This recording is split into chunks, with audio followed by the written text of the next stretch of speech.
धुळे जिल्ह्यात ग्राहक हक्कासाठी एक महत्त्वाचा आणि प्रेरणादायी निर्णय समोर आला आहे. तक्रारदार रुपेश मराठे यांनी ॲडव्होकेट महेश मराठे यांच्या माध्यमातून जिल्हा ग्राहक तक्रार निवारण आयोगात तक्रार दाखल केली होती.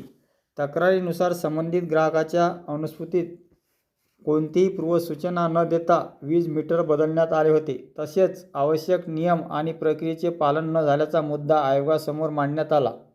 सुनावणीनंतर आयोगाने ही बाब सेवेतील त्रुटी मानत ग्राहकाला एकूण 8,000 नुकसान भरपाई देण्याचे आदेश दिले. यामध्ये आर्थिक, मानसिक त्रास आणि तक्रार खर्चाचा समावेश आहे. हा निर्णय केवळ एका ग्राहकाचा विजय नसून राज्यातील इतर ग्राहकांसाठी प्रेरणादायी ठरत आहे. अन्याय सहन न करता कायदेशीर मार्गाने न्याय मिळवता येतो, हा संदेश या निकालातून मिळत आहे. तुमच्या भागातही अशी समस्या झाली आहे का? कॉमेंटमध्ये सांगा. अशाच जनहिताच्या आणि प्रेरणादायी बातम्यांसाठी चॅनल सबस्क्राईब करा. निकालावर प्रतिक्रिया देताना ॲडव्होकेट महेश मराठे.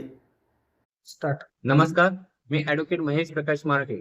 धुळे शहरातील महावितरणतर्फे जे नियम बाहेर व बेकायदेशीरपणे नवीन स्मार्ट मीटर बसवले गेले त्याच्या विरोधात माझे पक्षकार रुपेश मराठे यांनी माझ्या मार्फत दिनांक 27/10/2025 रोजी जिल्हा ग्राहक तक्रार निवारण आयोग धुळे येथे याचिका दाखल केली होती. त्यामुळे न्यायालयाने ग्राहकाच्या हिताचा विचार करता महावितरण कंपनी या दंड बसवला. यामुळे ग्राहकांचा विजय झाला असून धुळ्यातील 4 नागरिकांचे वीज मीटर महावितरणने अशाच प्रकारे परस्पर बदलले आहे किंवा ज्यांना या प्रकारचा मनमानीचा फटका बसला आहे त्यांनी घाबरून न जाता माझ्याशी संपर्क साधावा आणि कायदेशीर मार्गाने न्याय मिळवण्यासाठी पुढाकार घ्यावा. धन्यवाद.